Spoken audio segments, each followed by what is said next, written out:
తెలుగువారి number 1 choice Telugu matrimony. కాలం ఎప్పుడూ చరిత్ర రాస్తూనే ఉంటుంది. రాజకీయంలో అయినా వ్యక్తి జీవితంలో అయినా. అలాంటి చరిత్ర కలిగిన ఉస్మానియా యూనివర్సిటీలో మరో మైలురాయి. ఒకప్పుడు అందులోకి రావాలంటే అడ్డుకున్నారు. ఇప్పుడు అధికారికంగా అడుగుపెట్టారు. మళ్లీ వస్తా అంటూ శపథం చేశారు. ఆయనే తెలంగాణ సీఎం రేవంత్ రెడ్డి.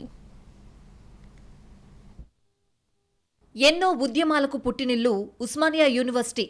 అటు లెఫ్ట్ వింగ్, ఇటు రైట్ వింగ్, ఏదైనా ఇక్కడ పుట్టిందే. తెలంగాణ ఉద్యమానికి ఊపిరులూదింది కూడా ఉస్మానియానే. తెలంగాణ ఉద్యమానికి ఆయువు పట్టు ఇదే. ఒకప్పుడు రాజకీయ నాయకులు ఉస్మానియాకి వెళ్లాలంటే జై తెలంగాణ అనాల్సిందే.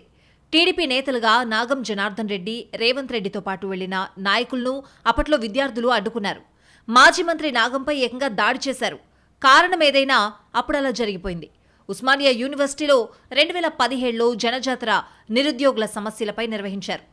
మానవతారాయ్ నిర్వహించిన ఈ కార్యక్రమానికి చుట్టూ ముళ్లకంచెలు, అడుగడుగునా పోలీసులే. ఎవరిని అనుమతించని రోజుల్లో రేవంత్ రెడ్డి బైక్పై పోలీసుల కళ్లు గప్పి యూనివర్సిటీకి వెళ్లారు.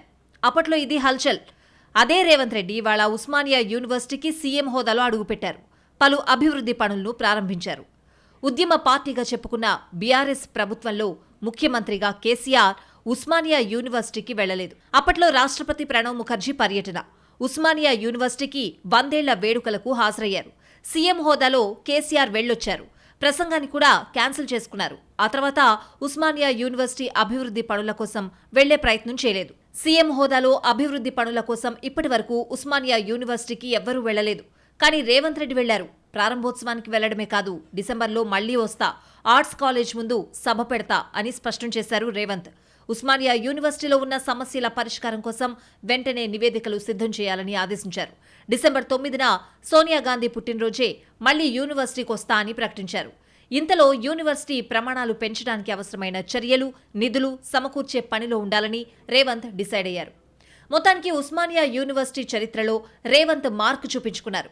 ఇప్పటి వరకు కేసీఆర్ కూడా వెళ్లలేకపోయినా రేవంత్ వెళ్లి అభివృద్ధి పనులకు శ్రీకారం చుట్టడంతో పాటు తన విజన్ డాక్యుమెంట్ ప్రజెంట్ చేశారు.